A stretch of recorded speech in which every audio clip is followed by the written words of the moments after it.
We're ready to begin. I pledge allegiance to the flag of the United States of America and to the republic for which it stands, one nation, under God, indivisible, with liberty and justice for all. We'll give her a little bit more time. Oops. Hey, we're at 2.0, seating of the student board members. Yes. It's you. Got you. And I have the pleasure of officially seating Miss Scoville, Miss Keely Scoville. So you will need to stand and repeat after me. Hold up your right hand. I state your name.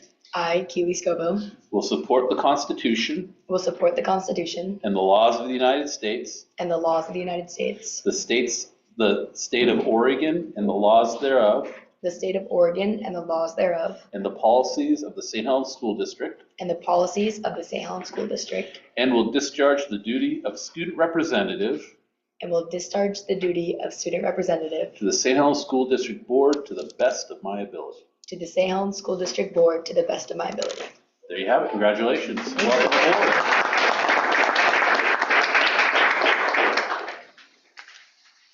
Seems like there should be trumpets. Something. We can do kind of a drum roll. Little drum roll. That's We an should have done that emotional word before, right though, I now. guess. Trumpet? But more people came to our meeting. All right, 3.0, agenda approval. I move to accept the agenda as stated. Second. All in favor? Aye. All right. Next up, 4.0, visitors to address the board for non-agenda items. No requests for receive this evening. Okay, we'll skip that. All right, the rest of the reading. Okay, 5.0, consent agenda. I move that we accept the consent agenda as stated. Second. All right, all in favor? Aye. That brings us to 6.0, new business. 6.1. Lisa Tyler. Yes, 6.1 is teaching and learning update. Ms. Tyler is going to lead us off, and I just want to say it's very exciting. We have an amazing teaching and learning department. It's taken about 9 years to develop, but phenomenal group of educators that we're very excited to be working for us and with us. So it is very, it is very exciting to have this group of educators that can stand next to me. Literally, it brings me to tears because this is what we've been working for, and we're thrilled to be able to have the support for our staff moving forward. So about us, our district instructional coaching team is fueled by an unwavering drive and a clear vision to revolutionize teacher support. And we're incredibly excited and enthusiastic about building a system that not only elevates our teachers, but also significantly enhances the support for their practices, ultimately leading to remarkable student growth and achievement. That is about us. And here we are, and I think this is where I move somewhere else. At our years now? Okay, so we're gonna go down the line and we're gonna talk about our years of experience and what we bring to our teaching and learning team. So I'm Ricolante. I am the lead district instructional coach this year. I'm on year 21 of my educational journey. I have a list here because I'm on year 21, so I have to remember all the things. So 21 years of total experience in education. This is my 8th year as a K-12 instructional coach. My 4th year as an instructional coach in St. Helens, and I spent 4 years in Hillsborough prior to that as a K-12 TOSA. So I'm the lead instructional coach. With that, I coordinate with building principals to support their needs with professional development and coaching needs, coordinating coaches as needed throughout our buildings, partnering the coaches with our mentors and mentees, which has been a great success so far. They've been really connecting well with all of our new teachers, and they're all really excited, and then coordinating with the ESD.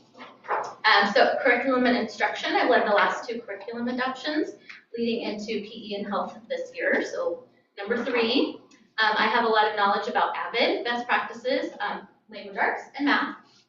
And I'm also the district tag coordinator. So, oh, an exciting thing. So happy. Lisa and I were literally in tears today as we were talking about it.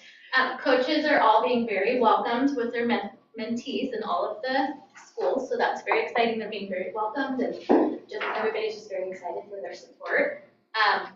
And principals, teachers, and teams are all reaching out already, and it's only week 2. So we had a little crying moment because it's taken a long time, as Scott has said, to get to this point, and we have a great team. So, yay! You're 21. I'm going to go put it over here. Hi, I'm Denise Reynolds with my name upside down. So I come to you with 25 years of experience. That includes 10 years as a classroom teacher, primarily in elementary reading instruction, but also as a classroom teacher. It includes the last 15 years as an instructional coach, largely in middle schools and high schools. This is my first year here at St. Helens. I am a district instructional coach, and primarily my focus is in secondary, language arts, and social studies. And I think that's all of them. Oh, So that's 46 years that we have so far. some serious math going on. All right. My name is Ginger. This is my 30th year of teaching. I started off being a science specialist in elementary school. I taught 4th, 5th, and 6th grade. And I had 40 kids in a class. That was back in the day when we didn't have computers. We had that little block. That's 30. I'm old, right? Anyway, I came to Beaverton, worked about 14 years as a math and science in a lot of different grades, mostly middle school. Became a mentor for new teachers for 4 years. Went overseas to China. And I taught in English, regular Common Core, 7th grade forever. Stayed there 11 years, came back. This is my first year at St. Helens. So now, what's my happy moment? Oh, I had a happy moment. I don't have a paper. I went in to watch a teacher yesterday, and the coolest thing happened. This teacher's really open and willing to try new things. So we kind of brainstormed a little thing that she could do in her next class. So she literally tried it in her next class, wrote me to tell me about how cool it was. And so I just thought that was really amazing to have that happen right away, And then now we're at 76 years. That was our high school Between us now, we've got to be. Yeah, we're still ahead of you.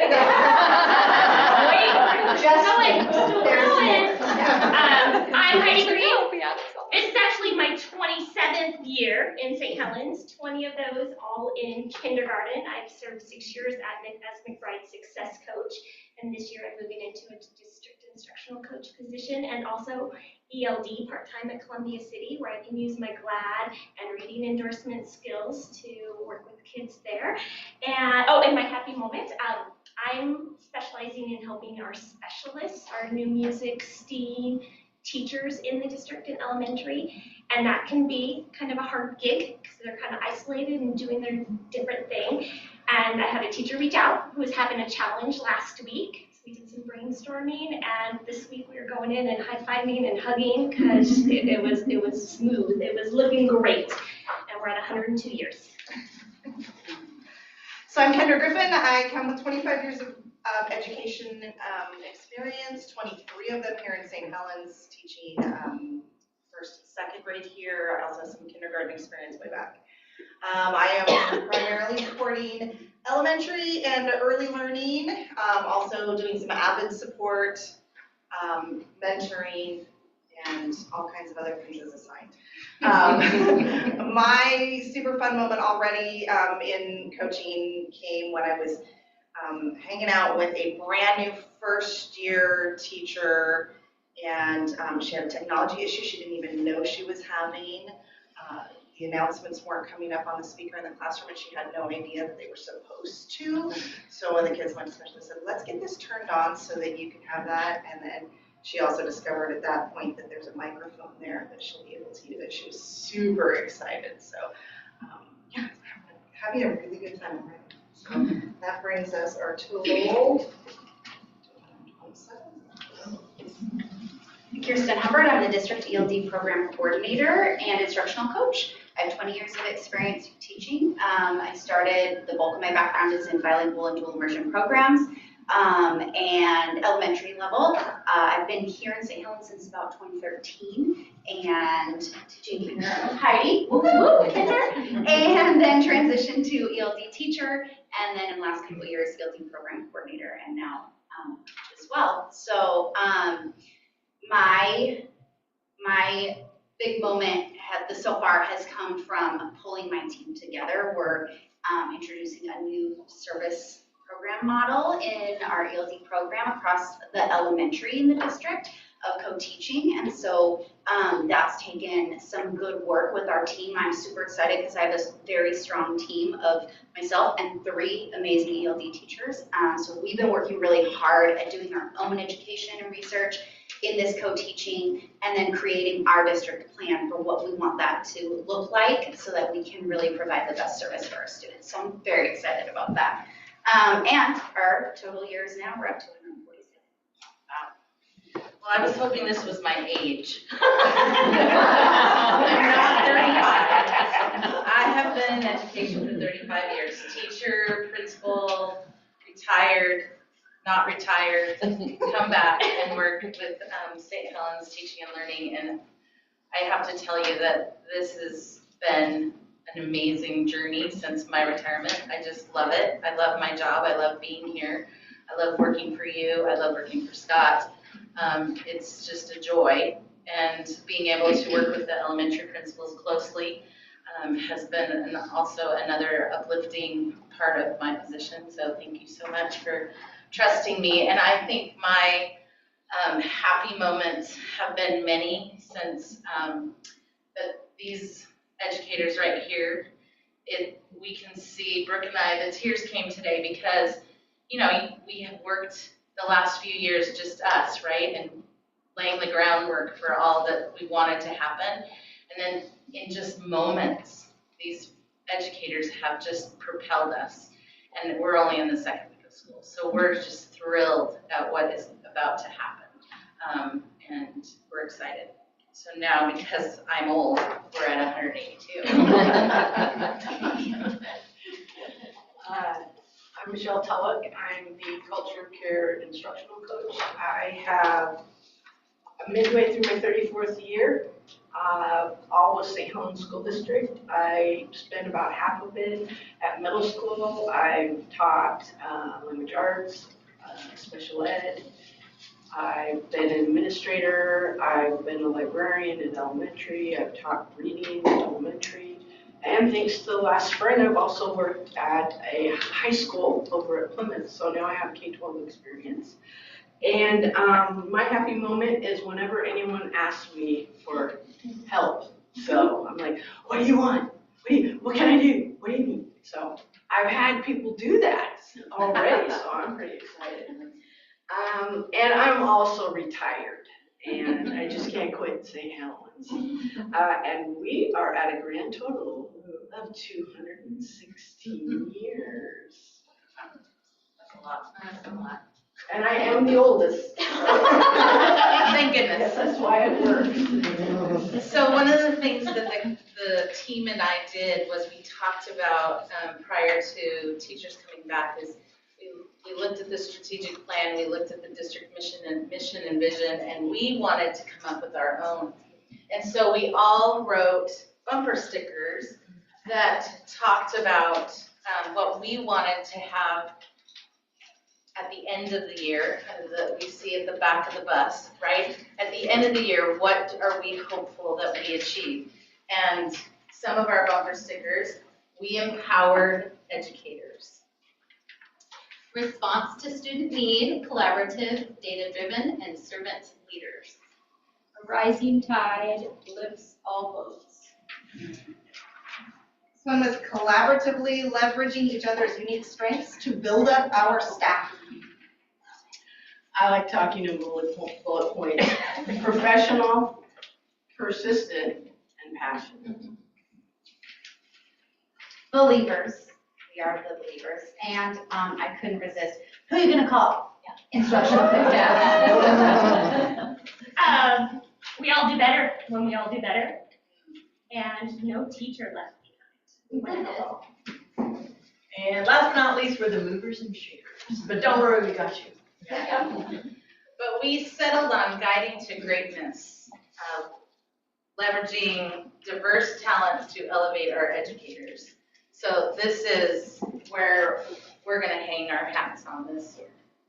And so we really want to make sure that we're grounded in these things and that we are also following with our strategic plan goals. So we wanted to be able to show you our plan for this year and show the responsibilities that we've kind of laid out for each of the coaches. So we're gonna share that with you so you can see all the work that has begun.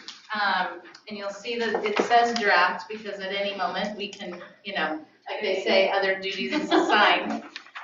But we want you to see where people are kind of landing and the support that these educators are going to and coaches are going to be doing.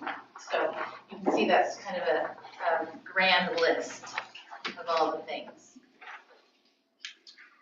So next, we have Ginger. We're going to kind of move into what it looks like to take data and the data that we'll be sharing with you guys regularly during the school year, but we kind of wanted to do kind of a pre-data activity with you.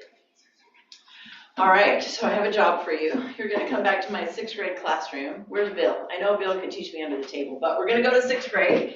And we are going to, you're gonna need a very precise ruler and a lovely lifesaver. So if you could take one and pass it over. And then we're gonna pass over this. And we're gonna talk about the difference between qualitative and quantitative data. Whether you know the difference or not, we're just gonna assume we all need a review of that. Whoa. This is too hard a choice. Was I supposed to get a piece of paper out of there? I think she's bringing it around. I know, but I wanted the candy. Oh, she's got Get a piece of I know. Which one? Oh, I got the mint. I know, me too. I did mint. Did you get a very precise ruler? Very precise I ruler. got 2. Everybody got one? Okay. Just making sure.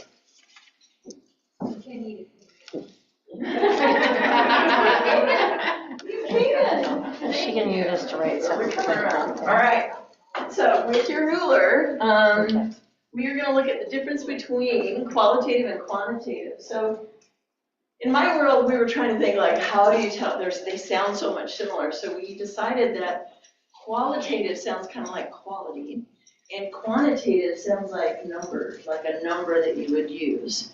And so that's kind of boiling down to what it is. So the non-numerical data that describes qualities or characteristics. So go ahead and look at your lifesaver. There are all kinds of things that you don't need to measure, but that you just notice. And you're welcome to open it. Just don't put it in your mouth just yet, I guess. But, and then there are all these things that you can actually measure with the ruler, or you could weigh it or whatever, and that would give you a number.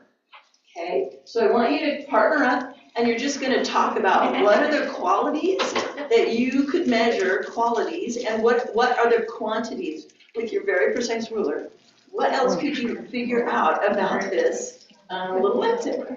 Okay, off you go. You guys. Can we pre-team up? Let's do it. All right. It's been a long time. We're gonna have this learning next week, so. Let's look at the weight. Well, you can measure the width. It's round. Or wait, we talk qualitative or quantitative? Yeah. But we might. Should we figure the circumference by looking at the diameter? No, we're really getting to it. Okay. It's your committee right here. So those are qualitative statements. How much better does it taste? Yeah.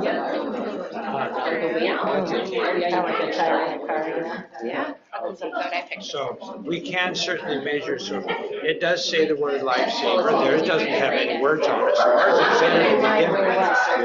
Because ours shows it. These guys are proud enough of their product that they tell you who they are. Theirs is just.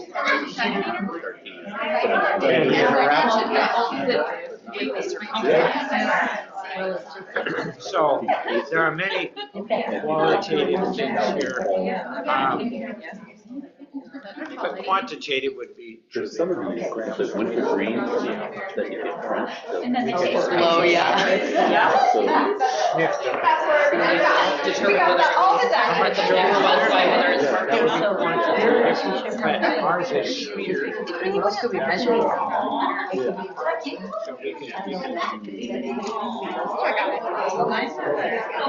We could measure, Way if beyond. we do like the inside circle circumference whatnot, and figure out how much the outside ring is. How much sweeter? All right, what else are we supposed to come up with? All right, let's go ahead and bring it back. thanks. So I'm just gonna ask for some volunteers. Did anybody have a conversation with your awesome partner about qualities or qualitative measures that you were able to make about your lifesaver? Give us an example of, let's get 3 examples. What kind of things did you talk about that's qualitative? Ours smells better. Oh, the smell. Oh my gosh. Yours smells better. I love it. Is there another one? What's another? You need them positive and negative. What's that? Can it be positive and negative? or all Absolutely, positive? because these are all measures. Mine's peppermint, not wintergreen. You thought it was gonna be one flavor and it's not. I know. All right, anybody else have descriptive, qualitative things that you would use to talk about it? We noted that you could measure the outside circle and the inside circle. Absolutely, yeah. So if you did that measurement, you would get a number, correct? So when you get those numbers, that's gonna be your quantity. That's your quantitative, right? Do you get it? It's like a tongue twister. So qualitative is like how it looks, the color. How many of you talked about color when you were looking? Yeah. Yeah. Lisa, did you want to say?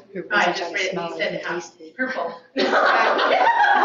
We got the color, right? Some people notice that there's ridges where the letters are, right? And that there's 2 circles, actually 1, 2, yeah, 2 circles.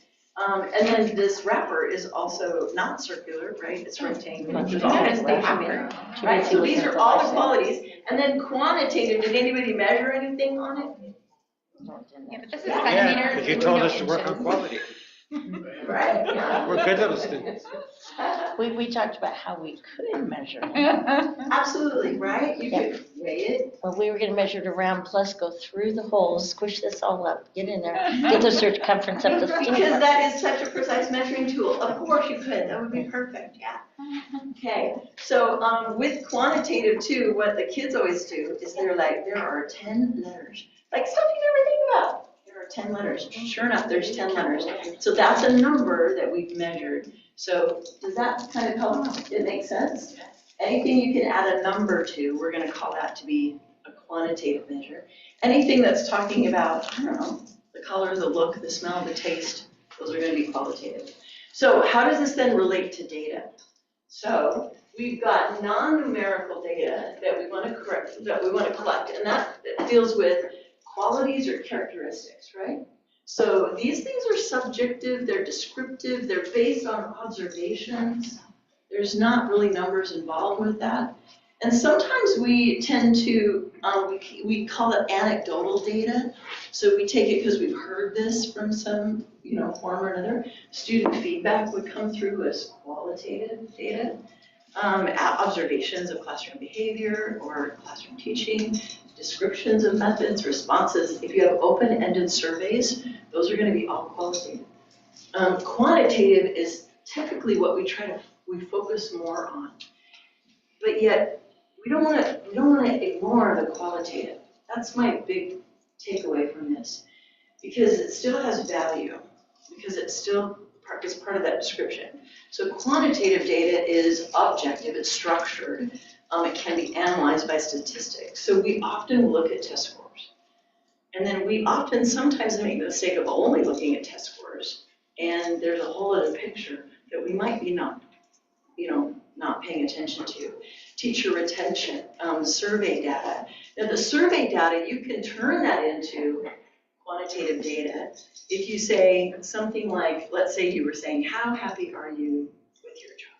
and then you would give it a Likert scale, a number. So then if you're turning it into a number, then you typically could use that and find means and find, trends within that. So a lot of times that's how we take our qualitative data and we turn it into number data that we can then report on.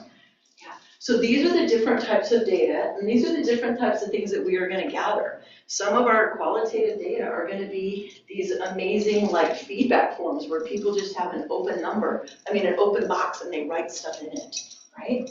And they also describe to somebody else what's happening in their classroom, what's going on.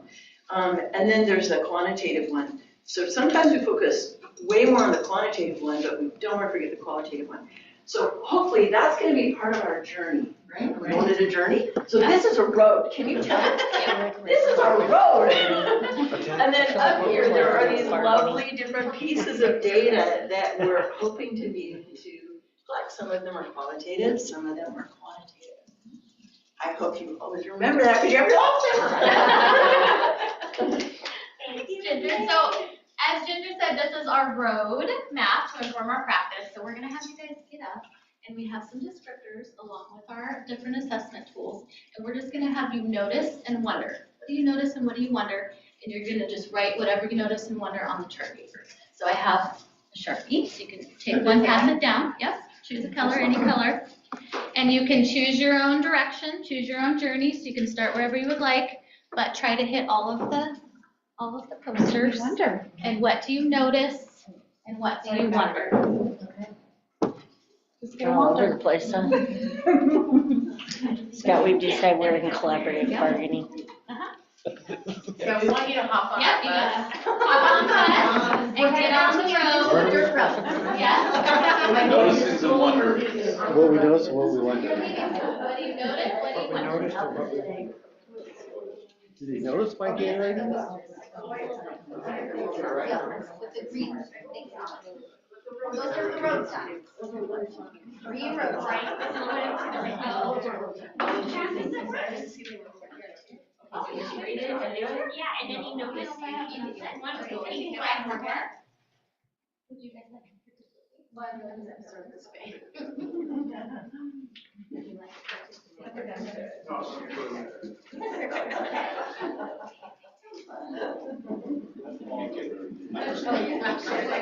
Anyone show up?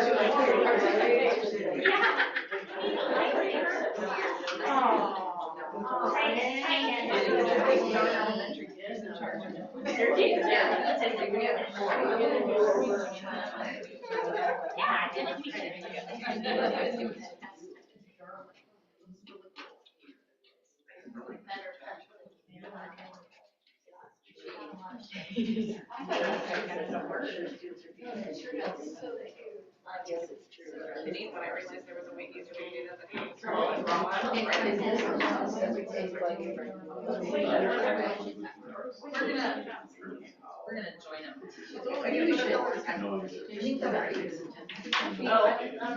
Those chicks specifically.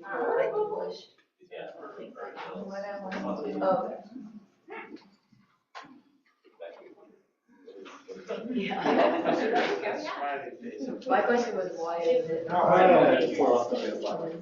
gotta reread it.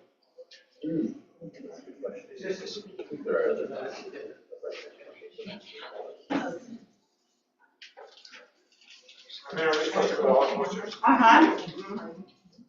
You're headed on down the road. The bus just keeps moving, it stops and drops somebody off and then just goes to the next stop. An hour and a half before you get to your So house. true, especially when you're neat and on those dirt roads.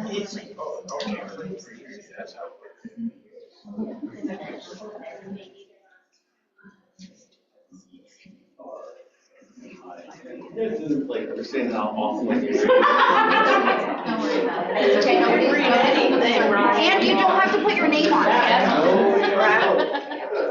No name attached, it's okay.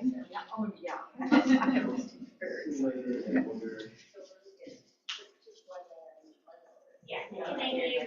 This you wonder. That's my big wondering though, right? And we That's need the thing, some people don't. teach them. So that's where I love this one. See, I always think that's what you to just. You know, I fell out of college. Yeah, right. Turn here.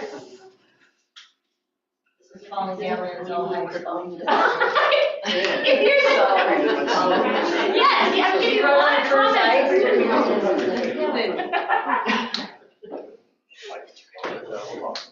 You guys did the catch up when they ran away, Heidi. True. Not anymore. I've also said So- Not anymore. Down the road. Belongings are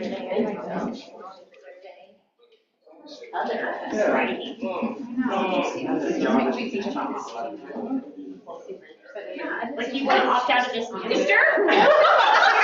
Opt out. And I know this isn't based on this, but it's what it made me think of.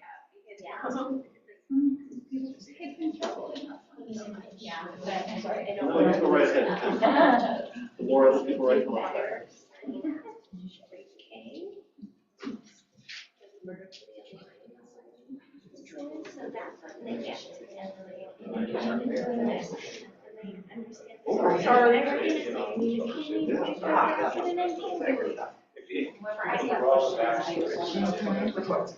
There's more, right? It's a formula. And then you just like. I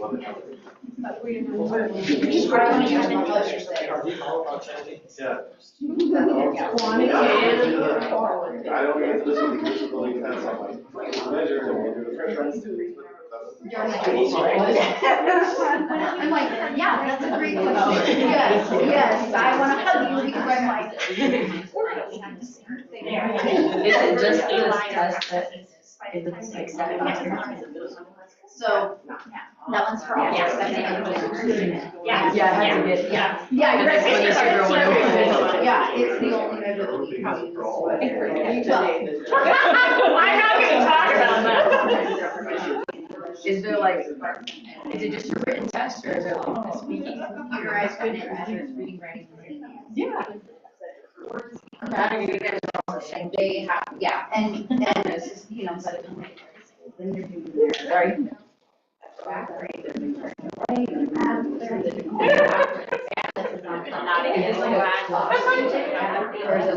might be all different things, yeah. That test. Years.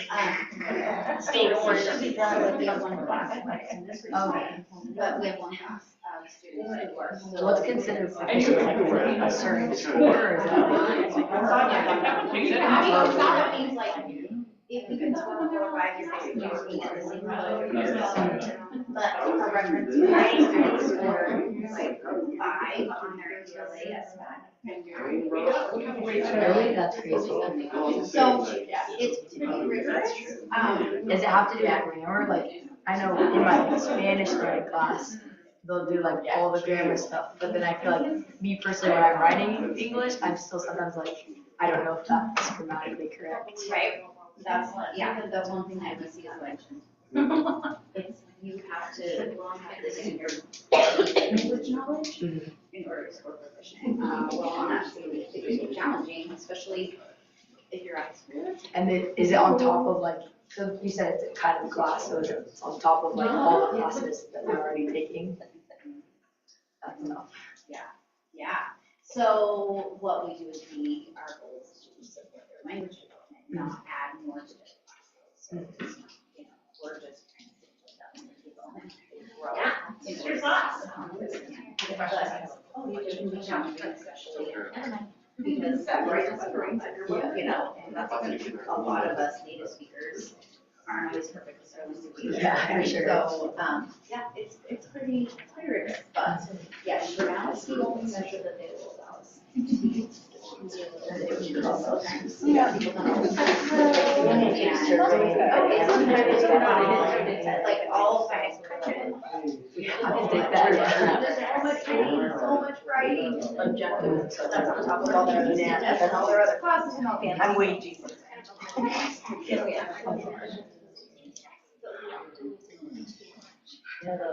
That could ask you 3 to 5, so they could. But I don't think we have. Send me a survey, whatever, and you can't even answer really, like, really that.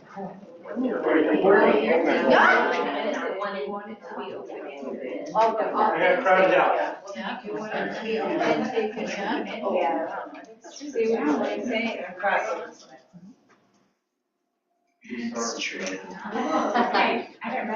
So you just let everybody write?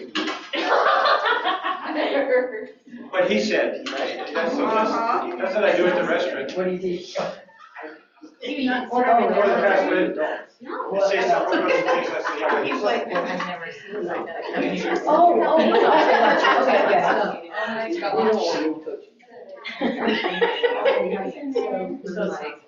What are the teachers do? I mean, I got a little bit of just professional development. Observations and support. And my stuff is all culture care.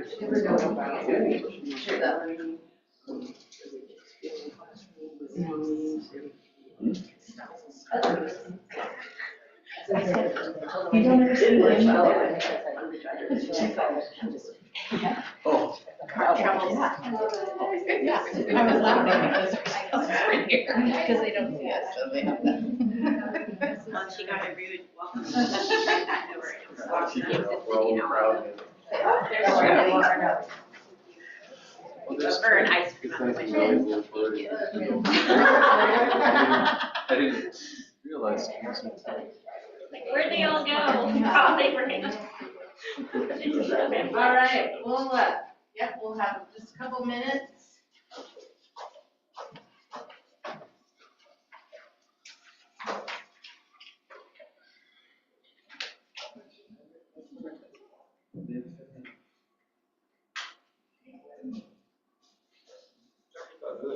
Their struggles in life. They're very happy, they love their job.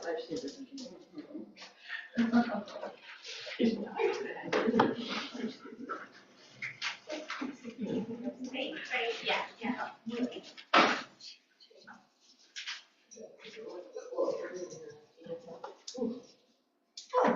It ain't happening. There we go. There's some air for it.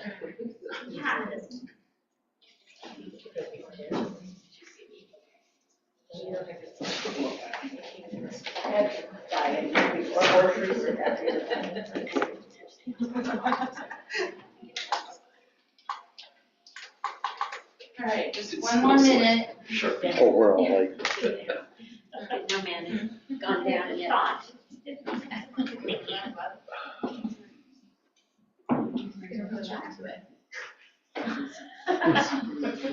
Good luck, Kelly. Yeah, hard one.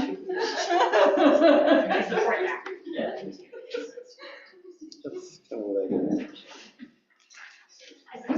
I'm familiar with that one, so. What was that? I'm familiar with that one, so I wanted to just. No. Sinking chair. Oh, you got it? We have all the chairs here. The Campbell. All right, finish your last spot. I should really check them all. Make sure. That's the way to eat. I feel like that's what, you need to market somehow, so that you just kind of. That's a good idea. I mean, That's a really good idea. I don't know. It's kind of hard who gets it, because it's like, there's nobody here like you kind of like wanting this, you know. But Bill's the tallest, so. The sinking chair. What? The sinking chair. Oh, I have one in my office too. I got it, I get it every so often. Could be good for Melody, because then her feet can touch the floor. Yeah, Rosie would like it. Yeah. All right. So. Really? You know where you're talking. No, it's okay. We'll wait. Oh, no. I'm not being stared at. We're all We're not watching you.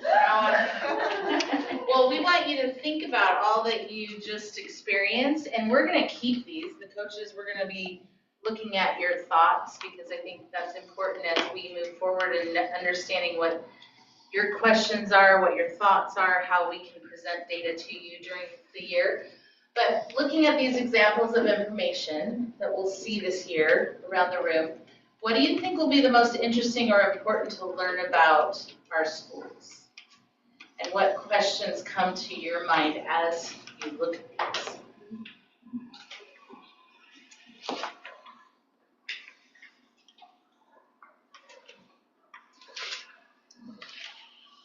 Mr. Amos has to have something to say.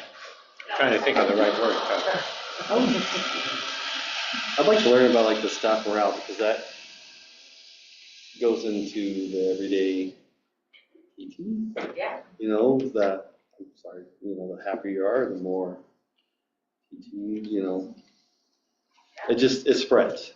Right. I mean, You yeah, like to come to work, you do the work, right? just, it's, yeah. So I'd like to see where that's at to start. I see that there's multiple different types of measurements, and education geeks talk about formative assessments and summative assessments.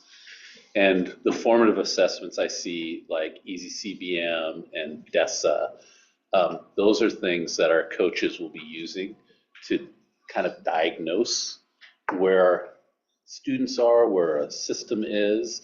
I'm hopeful that we'll get some reports on that. But really, I think for a board, we need to be monitoring more summative assessments, like around attendance. You know, I cringe with SBAC just because of the reliability. So I really want us to come up with some other type of monitoring tool that as a board we can look at to see growth, to celebrate, and also decide where we may need to add additional supports to support teaching and learning. Well, one thing is a lot of the testing that we do is invalidated by inappropriate participation.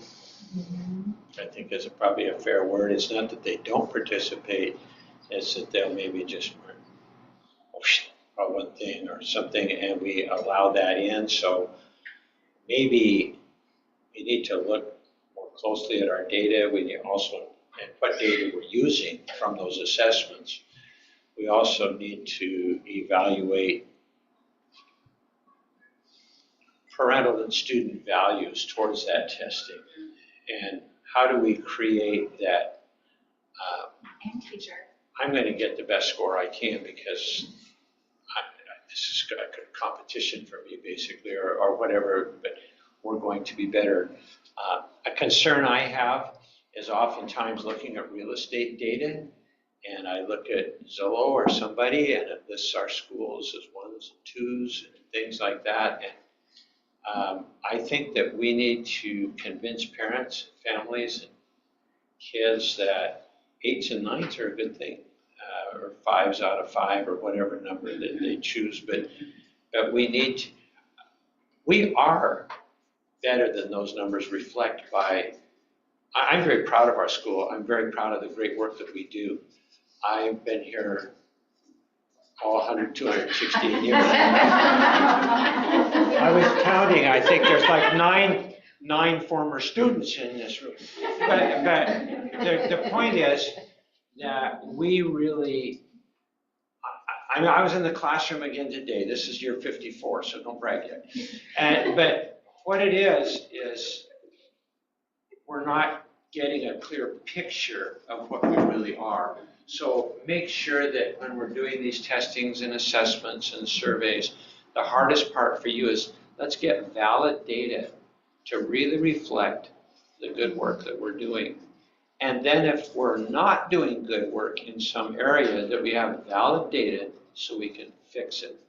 And from the science guy and science ladies and whatnot, I think valid data is extremely, extremely important, and monitoring and checking. And if there are, in the Olympics, even the judges, they throw out the too high and the too low and keep the 3 median, and they, for a good reason. But including all the data from all the students and knowing full well that not every school district does what we do, then reflects upon us as well. And I would like to see that we just validate our stuff so we have great confidence in our good work assessment and our weaknesses assessment so that we can move forward in an appropriate way and not just take data and go, oh, what was me, the reading scores are low or whatever. There's many good things. Thank you for participating. And we will be in front of you a lot this year talking about what's happening and what our coaches are seeing in the classrooms. And we're just excited to be able to kind of level up on this process with you. And one way that we are going to do that is we are part of the ASCD project, Oregon project, that has 4 school districts in it: Eagle Point, Minville, St. Helens, and Tillamook. And we're going to work closely and partner with Tillamook this year. But this is Janelle Keating, and she's one of the gurus of professional learning communities with Rick DeFore, and she is a fabulous presenter, first of all, but she's been a teacher, superintendent, and she's fabulous to listen to, but also has what we need in St. Helens, and this project really, Scott really set us up last year to be a part of this project and got us moving in this direction, and with the coaches, and then the teamwork that's going to happen throughout the year, and we'll talk about that in a second. But what this project is making PLCs work for equity and achievement. So read this with me. Ensure our school district is doing the right work the right way for the right reasons. In this project, Janelle Keating will demonstrate how to align the work of every PLC team district-wide, from the boardroom to the classroom. So that includes you guys. I was gonna say, you didn't tell us that. So we're very excited, and we'll want to take one and pass it around. I want to show you how you're going to be involved, and we're going to need your input, as well as we're going to work from preschool to 12th grade. There are 3 dates on here that we would love to have you with us in here, and you can see who will be in attendance at these meetings. We'll be working with Janelle Keating herself, and she'll be talking to you about the role of the board and the role of the superintendent and the relationship that you'll have on monitoring this MTSS process. So those 3 dates, if you'll calendar those, and we'd love to have you here. Then the dates below are dates that the team, so Janelle Keating I bolded the days that she's going to be here, and we would love to have any or all of you here on those days, because she will be here talking with our district guiding coalition, which is made up of our principals, some lead teachers, representation from the association, just a strong guiding coalition for our district. So she'll be here on those days, and it's 7 a.m. to 4 p.m. And she's a whippersnapper. Yeah, I know. Bill won't be there. Right? Scott and I were talking about that today. You can show up at 11. Yeah, those are big days, but Sorry. She tells us what to do, and boy, we listen, because she's fabulous, so we want to do. But the Guiding Coalition days, you can see where they're at. Some are at Northwest Regional. You're invited to any or all of these as well. But I want primarily for you to look at the ones that are in St. Helens. We have an elementary ELA day on October 2nd. It'll be here in the boardroom. We'll have representation from every grade level, and we're going to pick apart the essential standards that they chose last year and work with their coach on making sure that the rigor is there and the depth of knowledge is there, and helping our teachers develop a plan. So that's super exciting. Then we have secondary ELA on the 3rd. So that coach and the instructional coaches and I met with the coach that will come in, and we were very impressed. So we're super excited about that work. And then in October, we have secondary math. and that will be here at the district office. And then the elementary math isn't until February. So there's Singleton. We have a virtual meeting. We met with that coach today. Just elementary, like music, PE, library, STEAM, art. The Singleton coach will meet with them, and then the Singleton teachers that go along with those subjects, and as well as in secondary in the afternoon.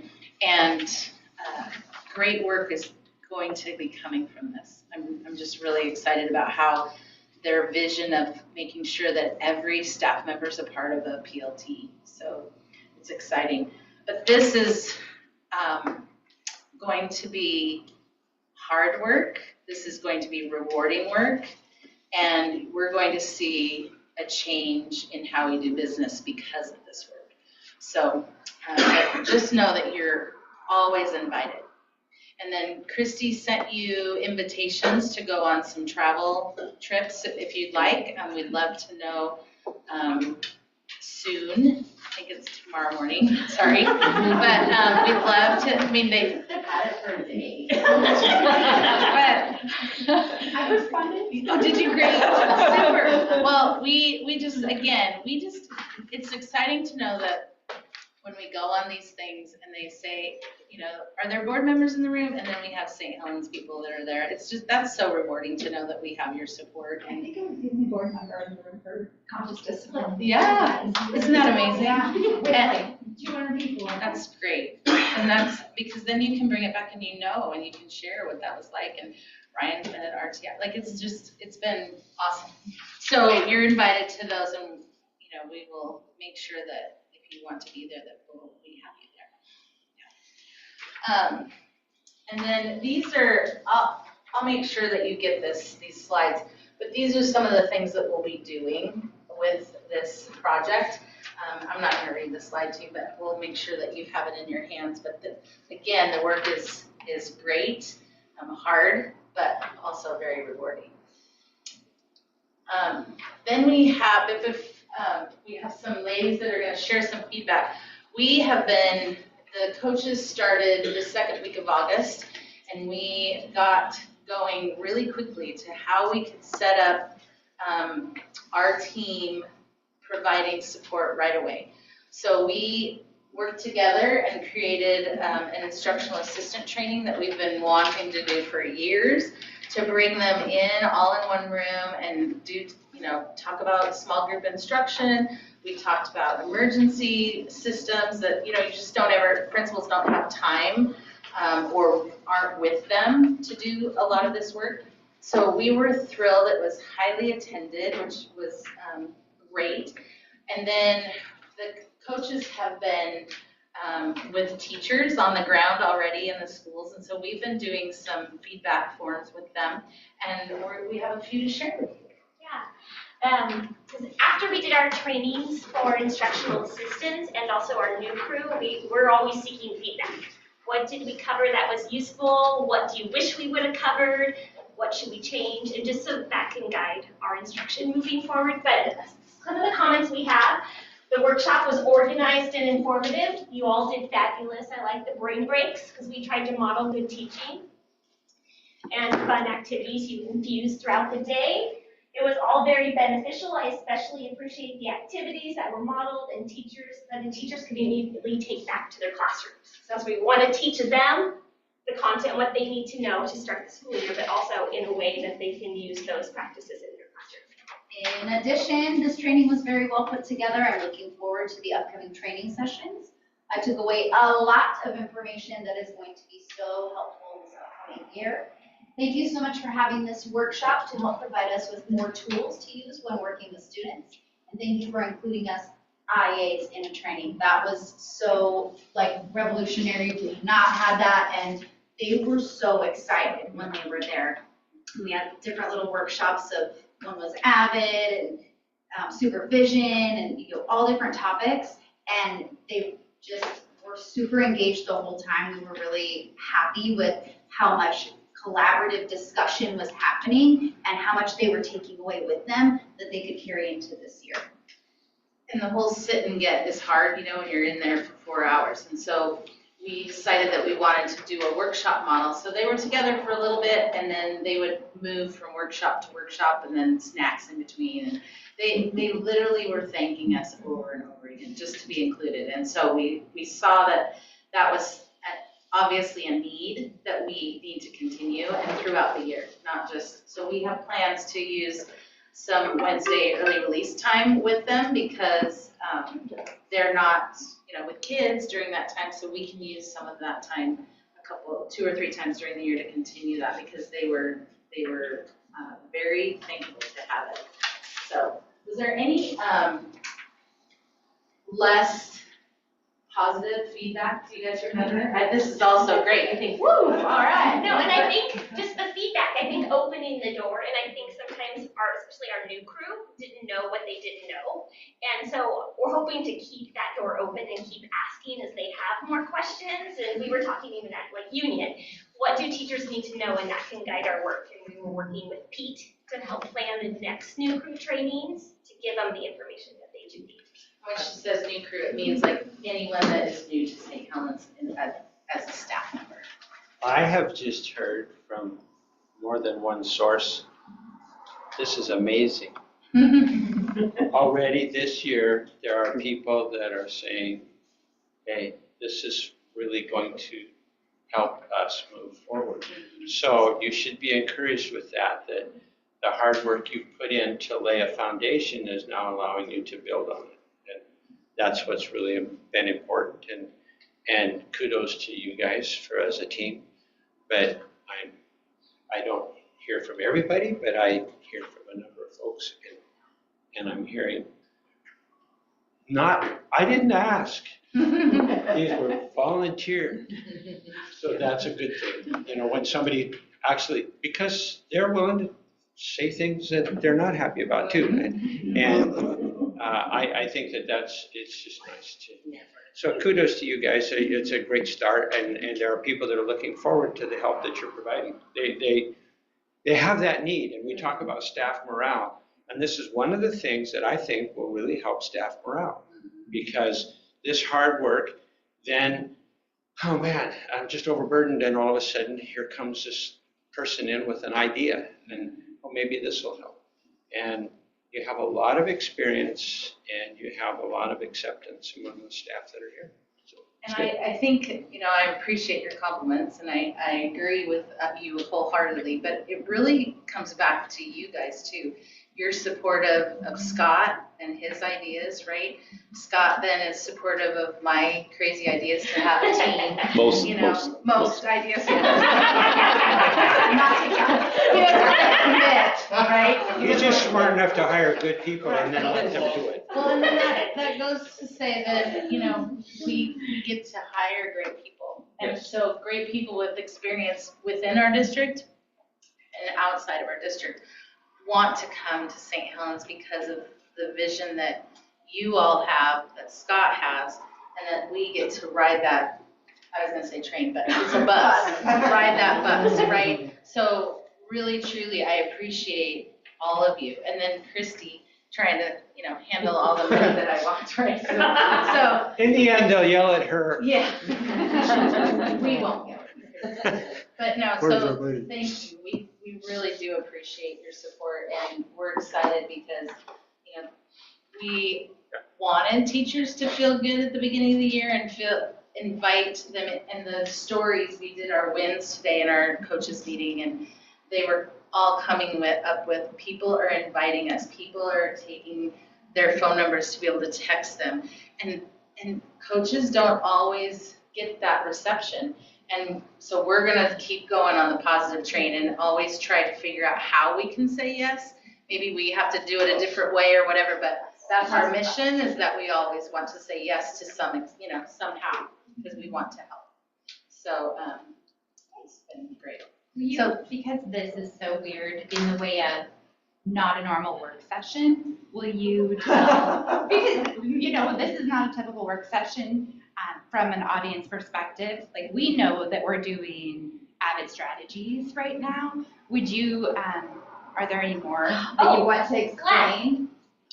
Strategies. Our journey tonight is brought to you by GLAD Guided Language Acquisition Design. The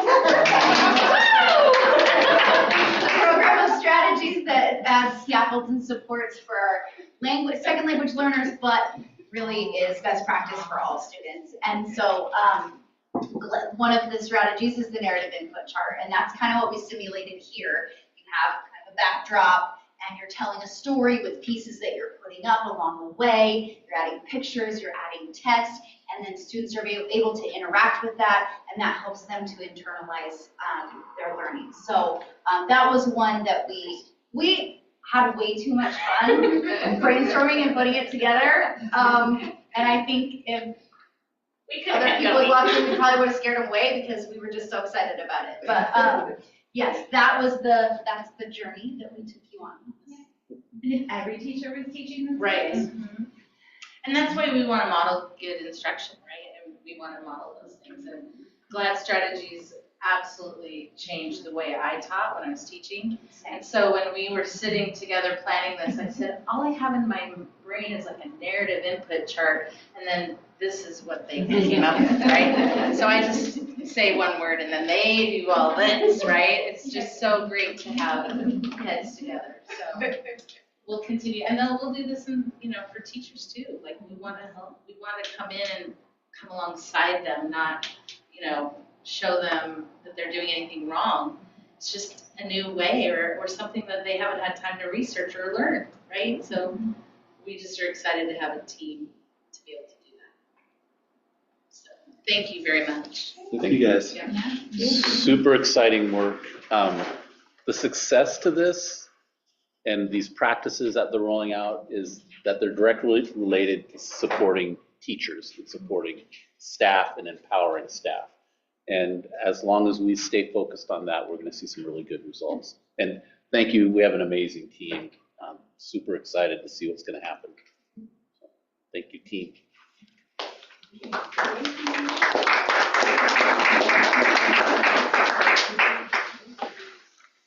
Yeah, that brings us to 6.5, guys. Board operation agreement. Do I need to read through that, or? I think everybody has it. They maybe read it. Take a moment to read through it and see if there's questions, additions, deletions. Does anybody have any? Nothing extra to add. It's pretty strong. We curated it. It was very golden. Trent, do you have anything? He's joined us now. Other than a sincere apology, my computer decided to stop working completely. I don't have any feedback on the agreements. They're the same as I think what we've had in the past, and I think that they're fairly strong and reasonable. Okay. Now, nothing else. We'll go to 6.3, the Northwest Regional ESD Zone 4 Board election. Looks like this year in our packet. Yeah. Somewhere in here. Michelle Graham. Did I say her name right? Michelle Graham? Yeah, she was a Scappoose school board member for a long time. Yeah. I think she's the only one. I believe so. Yep. That'll be our action item for the day or night. Is there any discussion on that we need to have? I think she's a strong candidate and, part of our South County club, Scappoose and St. Helens. So it's good to have her representing us and not somebody from maybe a more metro area. But it's nice to have people from St. Helens, Scappoose area. That will bring us to 6.4, superintendent report. Yes. So we haven't hit the 10-day drop yet. So we'll not be making a report on attendance. We want to get past that 10-day drop.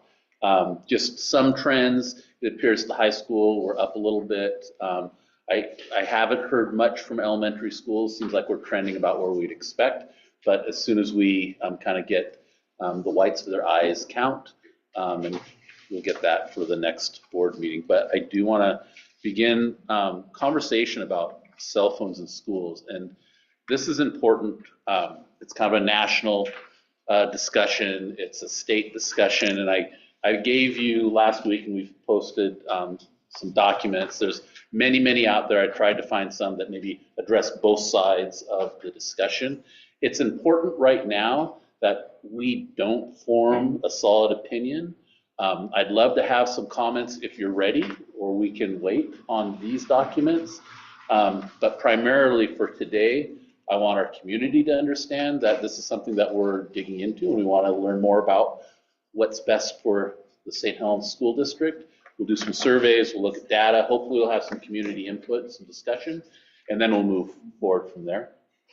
So again, I don't want to, as a board, have you come out and say this is how we feel, because I think it's really important that we get an understanding of what's best for our community before we make some decisions. So are there thoughts or comments on the articles, or would you like to kind of table that for another day? I'd borrow it so I can find the one that I want to refer to. Thank you. What were you going to say? He had something on his. Well, I mean, some of them are pretty scholarly, but the reality is that everybody has an opinion. And we're just going to have to figure out what works here. I think we're actually going to, in some cases, we're already gathering valid data of the control of cell phones has been somewhat successful, and you'll probably start seeing if that returns a valid result in education and behavior. So I think that we do have schools and individuals that are working at that at various levels, from just their own classroom to whatever. But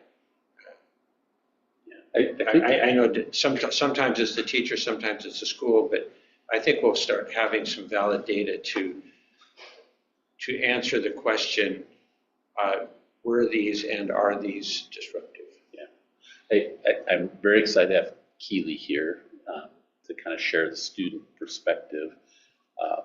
But I also think it's important that as a district we have a policy. And we don't have right now a very strong policy. We have the electronic policy, but that doesn't necessarily address specifically cell phones beyond the fact if it's disruptive, then you put it away. Well, that's pretty qualitative, not quantitative, and so it's tough to to enforce. So, Ms. Smith, did you? Yeah, so I'm going to try and leave it broad, because that's what you're asking for. Yes. So I don't know that I have all my thoughts completely gathered, actually, but the one I was referring to was the school culture playing the role in the educational productivity of the student well-being. So my wonder is if when we're disciplining in general right now, because every teacher's doing it differently, it's a problem. And some are putting it up, some are leaving it in their backpack, whatever. Some get to use it. My wonder is where we're gonna draw the line in the discipline of it. And we do usually hold a lot of compassion, and our RTI skills are teaching us that. So where are we gonna draw the line in the way of really enforcing our policy? Because right now we let a lot of things flex here and there, depending on the student. So if we're not going to get really strict on discipline in certain areas, or my thought with this team was why don't we have a student behavioral team, and I'll put all my jobs and I'll be a part of this team. Just because we do need that. We need almost to pull some students out to be in a hub, to learn how to be in school, or to meet their needs and where they're at. And those are the students that we're gonna have to be compassionate with, and therefore they may have their cell phone. And the other students aren't going to fully understand that. So we have a lot to consider. Absolutely. I know that some districts who have already come out, no cell phone policies, well, 504s and IEPs trump their no cell phone policies, and that's kind of exactly where you're going. So, and that's why I think it's important for us to really get a feel of our community As far as discipline, I see it a little bit like attendance, right? If a kiddo skips school, then do we suspend them because they skipped school? Right. That's kind of counterproductive. So how do we balance student management, student behavior modification? I think is an important piece. But I think that's part of the discussion that we need to have. Kind of give some parameters, and then we'll push it back to our administrative team and teachers and say, okay, here's our expectations. How are we going to make this happen? Send it back to us so we feel comfortable that, yeah, this is what we had hoped for. Just a funny little anecdote, but at the very start of this meeting, my phone jingled and the question was, should I get the 15 or the 16? I didn't answer, but this grandchild has worked hard and earned their money, and now they want to spend some of it on a cell phone. And so, literally, which one should I buy? Because mom isn't going to do it. So that's fine, but you understand that then that person is also going to be very proud of their new cell phone, and I think it's a challenge, and it's a challenge that they worked hard. They wanted this for their reward for their work, and then they're intimately aware, but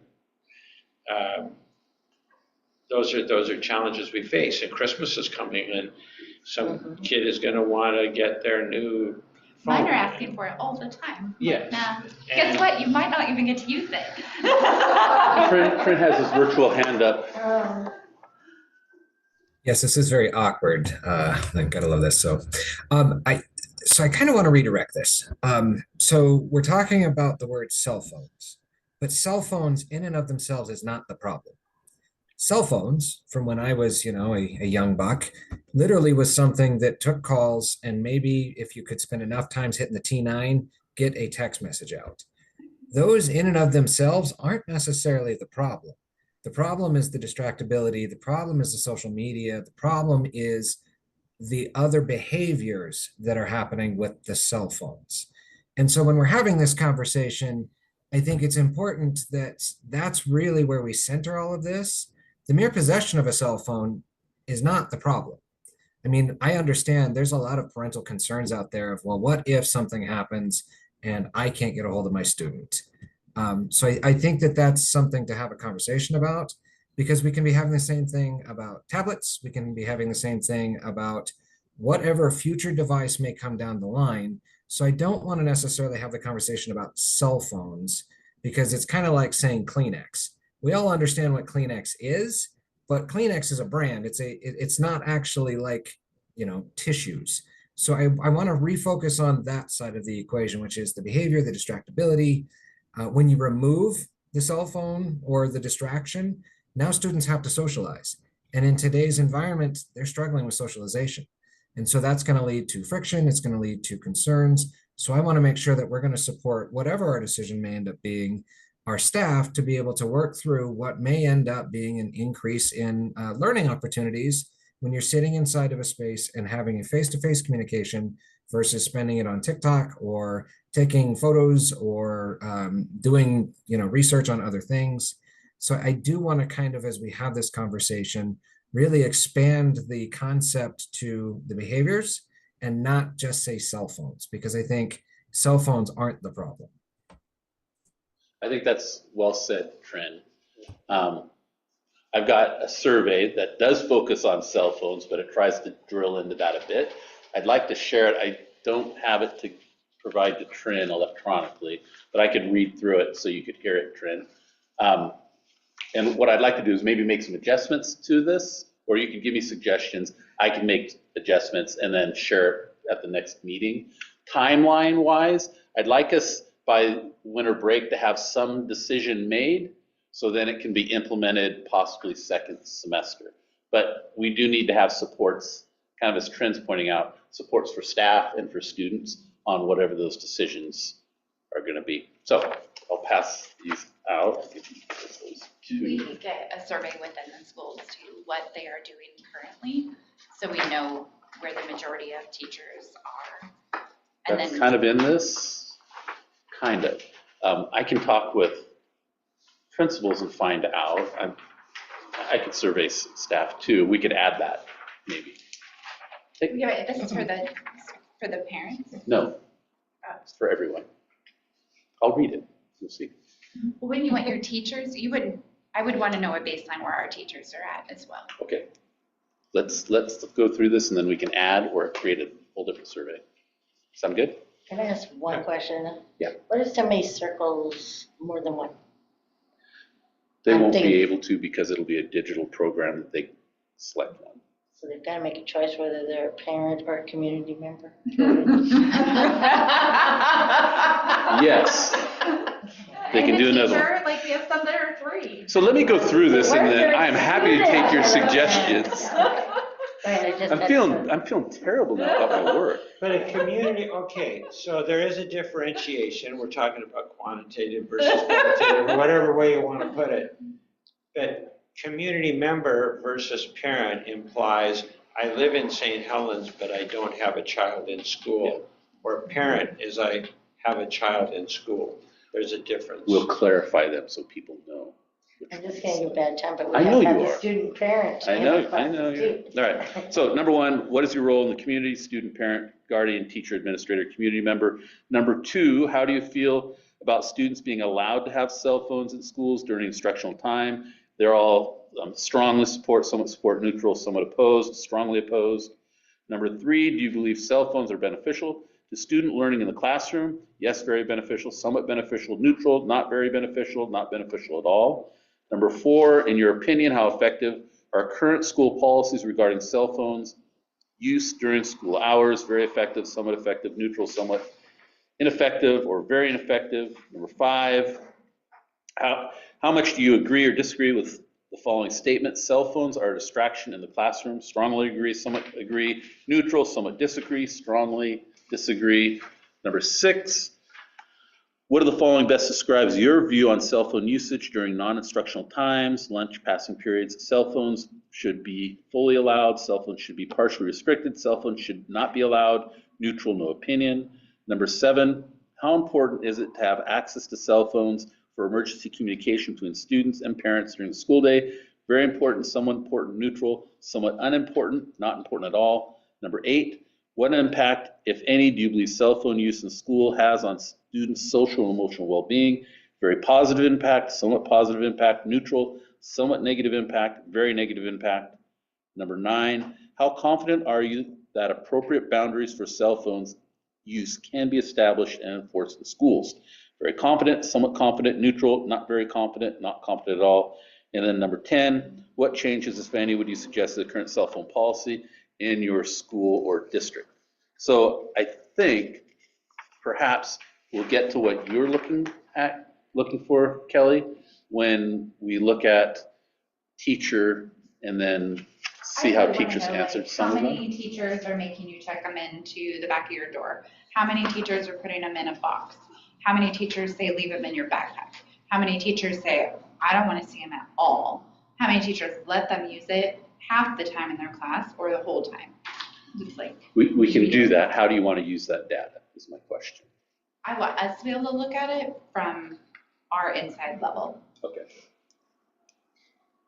So along with this survey, especially for But parents. that's just a teacher survey. Yeah, but when we really don't have a total policy, how can they answer some of the questions? We have each school has a policy that are followed to some degree.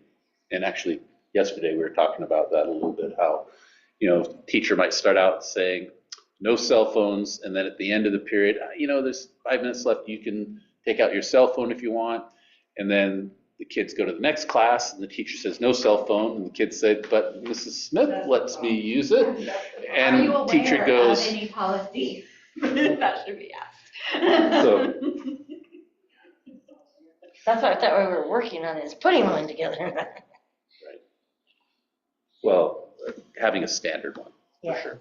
For number 4, when you're saying effective, or do you mean like effective as in the policies being held up, or effective as in like personal opinion on whether or not that policy should be in place? I am thinking of what's currently happening in the schools. So current school policy regarding cell phones. Yeah. In other words, if the school says no cell phones during class and 50% of the kids are using it, I would say that that is somewhat ineffective. Kind of gets to what Kelly was getting at. Do you have a suggestion for number 4? I was just confused on whether that was like, whether or not it was like opinion, like policies regarding cell phones, as in like whether I think the high school's policy is a good policy or not. Maybe it should be, do you would you support a policy, or? I think that was a question. Because we need to write it so it's unbiased and not pushing one way or the other. And I think what I hear you saying is, do you feel the current policy is actually working? Is that what you're saying? I think that's clearer.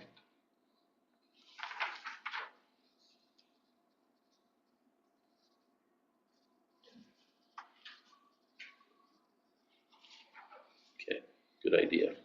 Percentage of students, it's good that they understand what the question is. Other suggestions? Larry, I think, I think it was number 2, was it, do you support cell phones being at school, or? How do you feel about students being allowed to have cell phones in school during instructional time? Oh, so there was that part about during instructional time. So interestingly enough, where there was a point where people were whipping out their cell phone and using it for look something up on Google. Every kid has a Chromebook. There's no point in that. Yeah. You know, so that's not really truly needed. And they also have an email. They could probably email their mother. You can't. You can't. Most of the emails are blocked unless you're a school district email, and then they can email me. So I got emails today. I forgot my tennis shoes for PE. Can you bring them? Like, I personally get emails, but most of the parents can't. And those are some of the things that we definitely need to kind of ferret out. Trent, you have your virtual hand up again. Yeah, well, try to be respectful. So here's the thing. We're going to have to word this in a way because there's already a policy. It's very clear what the policy is. All of the students get it. All of the teachers get it. So I think the question really needs to be asking, is the cell phone policy being enforced? Because I think it will be very telling to see what the results of that would be. Either it's going to be skewed in some way to say, of course it's being because, I do it or whatever the case is. But I can tell you anecdotally that over the last several years, it's not been enforced. And so as we go through this, we're having this conversation about, we've got to come up with a policy, or we've got to do this, or we've got to do that. We've had one. We've had a lot of this stuff. So I get concerned when we're trying to reinvent the wheel. And I really want to focus on, we know we've had a policy. We know it hasn't worked. So I don't know necessarily that surveys after surveys are going to get us to the next point, which is a decision. Because I can tell you from just having students in the school that it absolutely isn't working. Yeah, I guess my response, Trent, would be part of the reason why our cell phone policies haven't been effective is because we haven't had an understanding of and support from our community, and that includes parents and staff, as well as students, and we need to align those, and this process here is our attempt to align an understanding and come to an agreement on how we feel cell phones should be accessed in St. Helens schools. So I think there's a little bit of a difference than individual schools having policies or administrators sitting down with teachers saying, let's say no cell phones, or let's put all our cell phones in the locker. I think this is a process of pulling in some community, getting some understanding of really how our families feel. It may be that they all believe every kid should have a cell phone in their pocket, just they shouldn't be seen, right? Used for emergency only. Then maybe that's the direction that we go, rather than all kids coming in and putting it in, you know, a folder or something. So I think that's really the push here. I also know that there's a movement statewide to have some rules, and personally I want to get out ahead of that and have our own district rule so we can have more local control. And that's a lot of the thinking behind it. And I don't disagree with that, but what I'm saying is we already have it and it's not being enforced. So what I want to hear as we go through this process is what are the mechanisms that we're going to do to ensure that we're not just writing another thing that will be ignored. That's what I want to hear and where I want to get out of this, because until we have some level of consistency and a mechanism to ensure that consistency, we're going to have inequity, we're going to have frustration, and we're going to have unhappiness no matter what we do. So I just want to make sure that as we move forward in this process, we have a very clear outline about this is how we will ensure that this happens this time. That's what I'm saying. Understand. Anything else on the survey that you guys would like to have? I'd like to know if they're in primary, middle, or high school. Staff-wise. Data collection wise. So they select, I'm a teacher at the middle school, or level. I'm a parent of a high schooler. And then probably number 10 question before the open-ended response, just a very neutral question about support, if they would be willing to support a school-wide policy implementation of some kind, or district-wide, or whatever it may be. Like a number 10 and then 11 for open-ended? Should be number 12. Yeah, the 10 would become 11, because you kind of have it open-ended.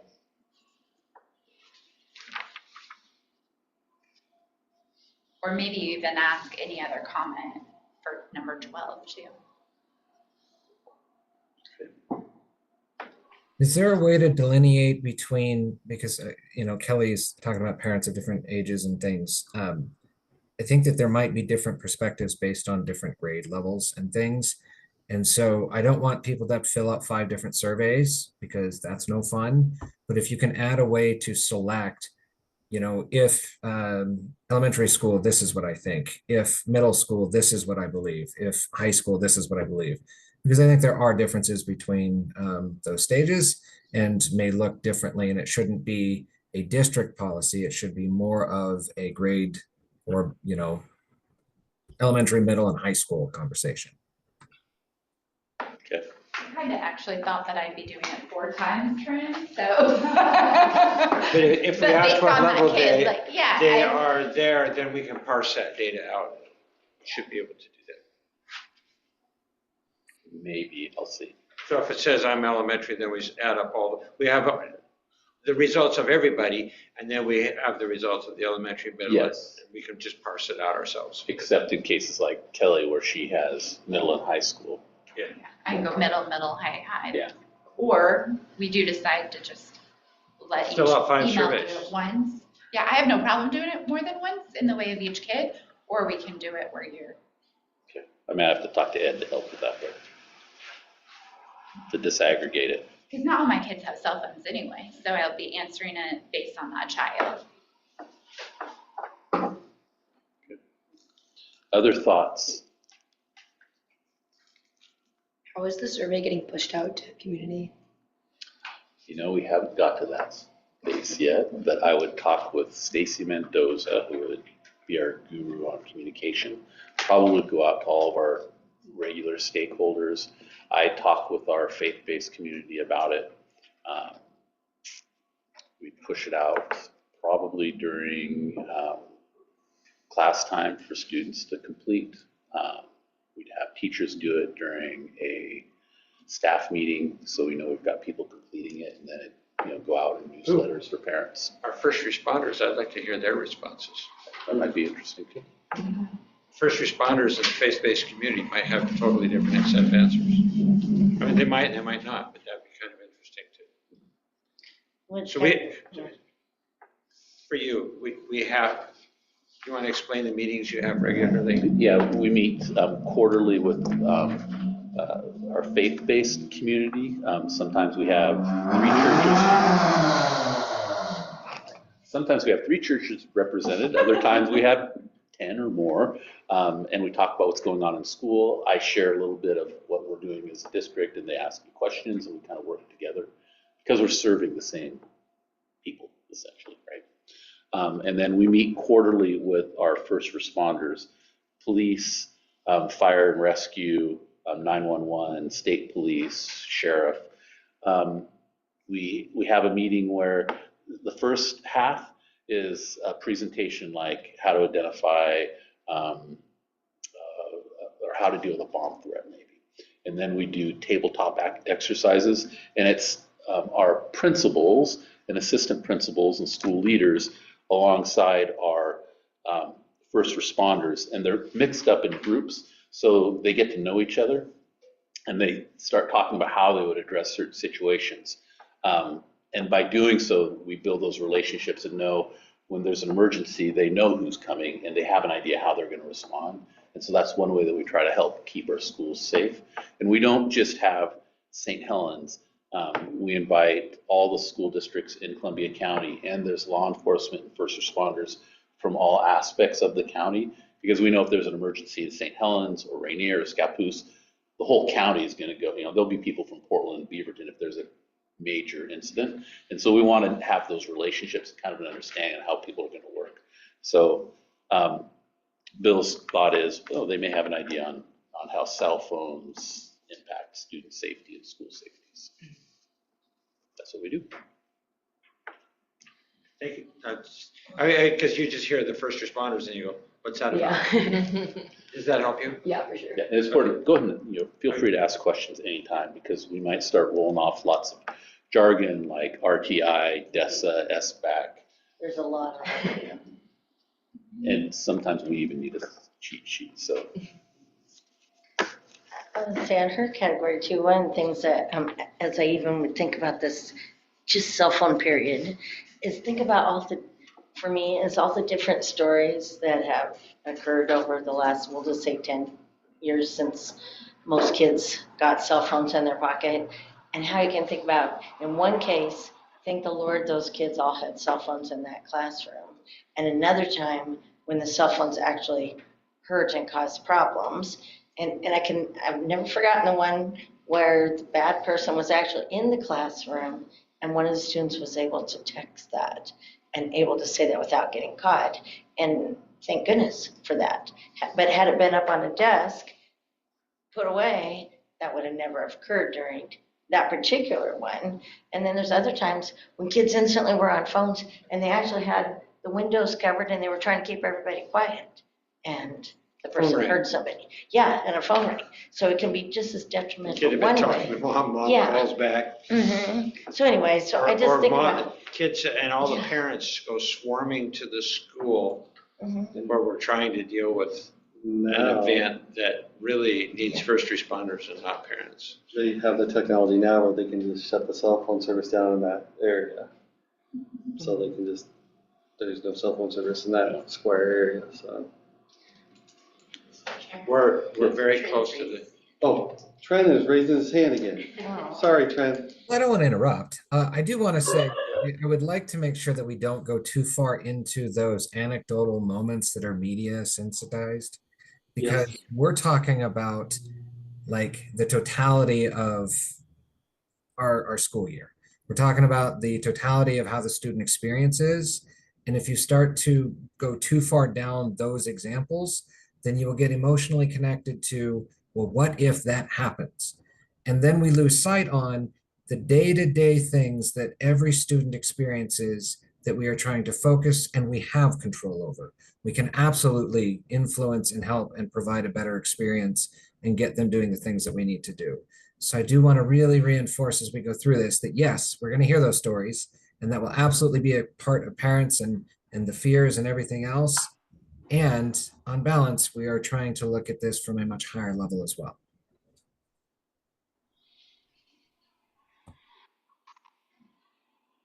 thank you, Trent.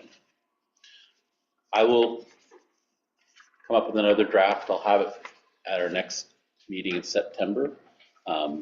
I'll talk about ways that we can push it out. And if you maybe have some ideas too, that'd be great to reach our students.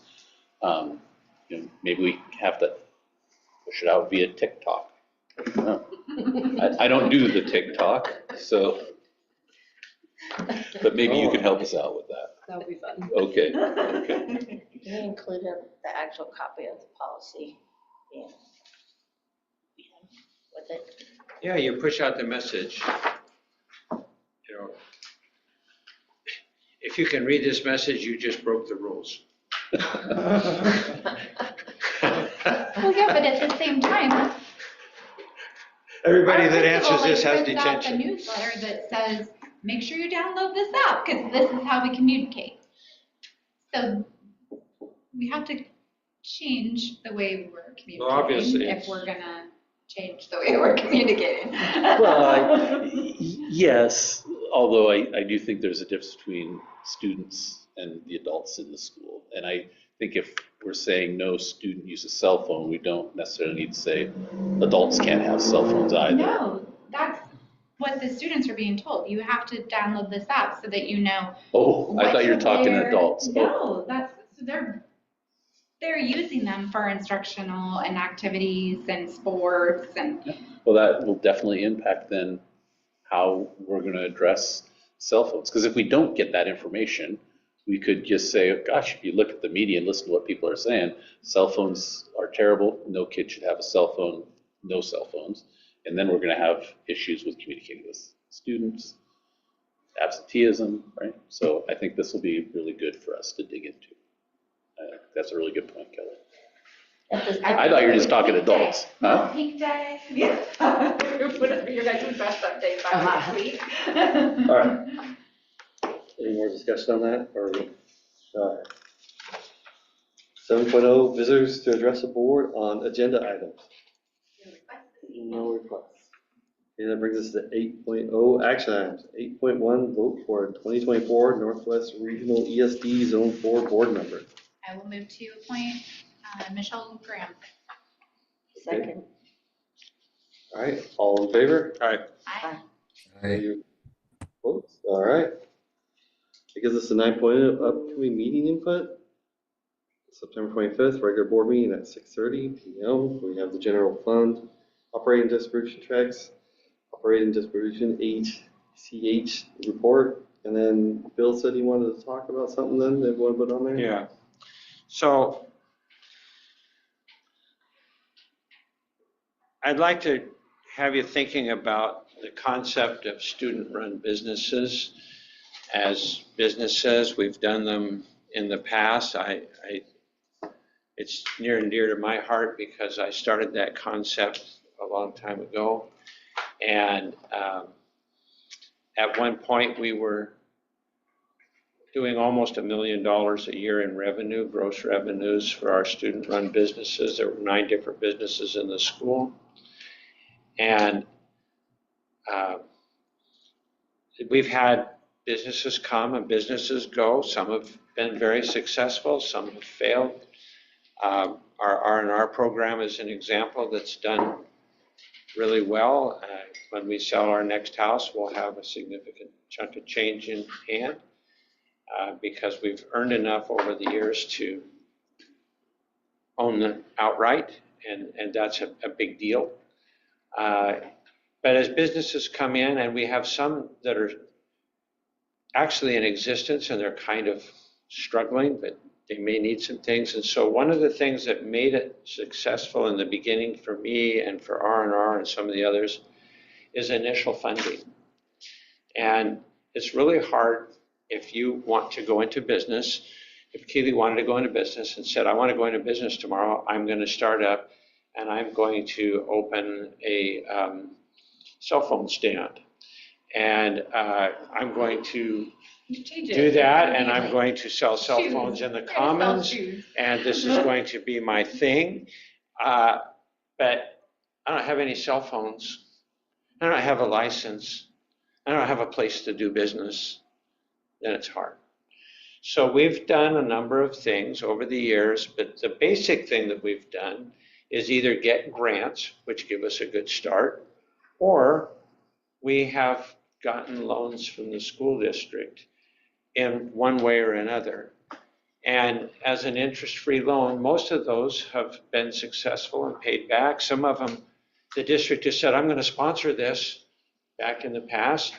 And it wasn't really a loan, it was just we're going to absorb the costs of this and rent a business space, which was fine. We're going to pay for a teacher. Others of them said, we're going to give you some money to get going. So some are short-term, some are long-term, but the first thing is we need to consider and maybe make it consistent. There are people that want to start businesses within our school, and they have the ability to generate revenue.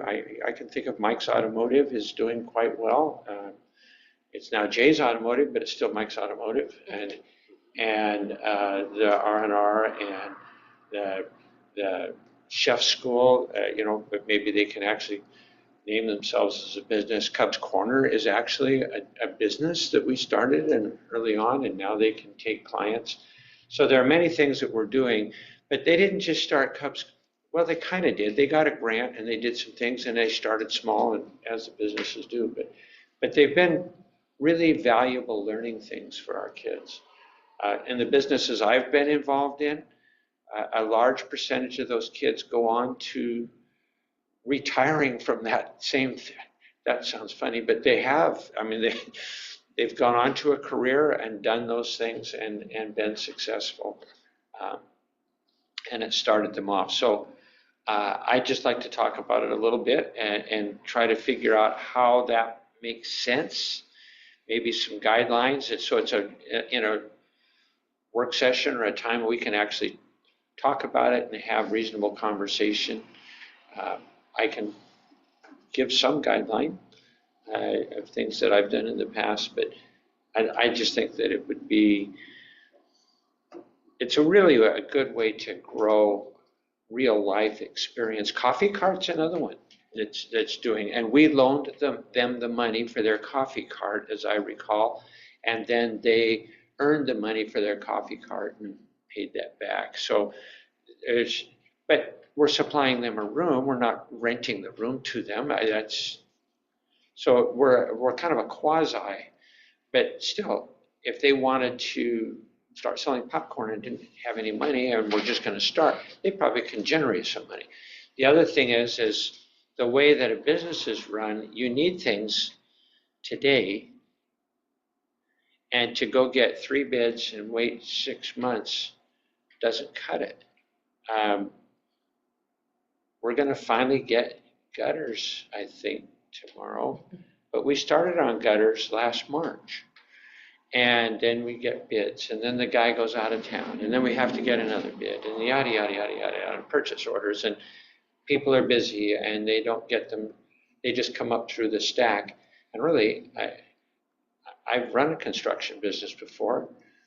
I want to be able to move along. So there are some things we're going to have to talk about how we run a business, how we make it so that it's functional, and that we can have timely, just-in-time purchases instead of a year in advance. I mean, schools and businesses are different in how you purchase things. Kelly, you wouldn't like having to buy everything for the bowling alley for next year last summer, and then if you didn't get it, well, you got to wait a year. That would be hard. Well, the pin machine broke down. We'll get 3 bids, and we'll talk to you about it next year because it's not We're the budget. sourcing on eBay too, so Yeah. we actually have to be ahead. So anyway, it's the way that it is. Anyway, that would be a topic that I'd like to We bring do up and talk have about. Columbia County Hub, which is not related to Columbia County, but they are doing the Shark Tank again, and that is October 18th. But Amanda Normine was a Scappoose graduate, and she's been running this, doing young entrepreneurs. Just to throw that out there because that is where she's going and what she's doing. And That's for individuals, young under entrepreneurs or young group kids. They have to be under 26. Yeah. But so she's getting a lot of school age kids that are coming and giving their ideas and selling it and getting money to open their business. Perfect. So, and it's, I think the reality is that not all of them will make a lot of money. They might not all pay their loan back, and some of them have paid their loan back quite well. And there are certain guidelines. The money has to stay with the program. That's a huge challenge, and there's reasons for that. We'll talk about that in the meeting. I just kind of wanted to Have them post the idea. apply with them and get a loan. All right. Does that make sense? That does make sense. Okay. There's- And we'll talk about it when we time to talk about it. Like the lowest, like. I thought we were already talking about it. Well, I'm just telling you what the idea is, but there you are. Those are the thoughts. Okay, anybody got anything else? If not, we'll go to 10.0. Move to adjourn. All right, that's it. We're good. That wasn't loud. Thanks all. Sorry for the technological issues. No problem, friend. Thanks for joining us. Yep, I will see you later. Someday you'll be in person. Someday. We miss you. Actually, you know, the bad part is that someday when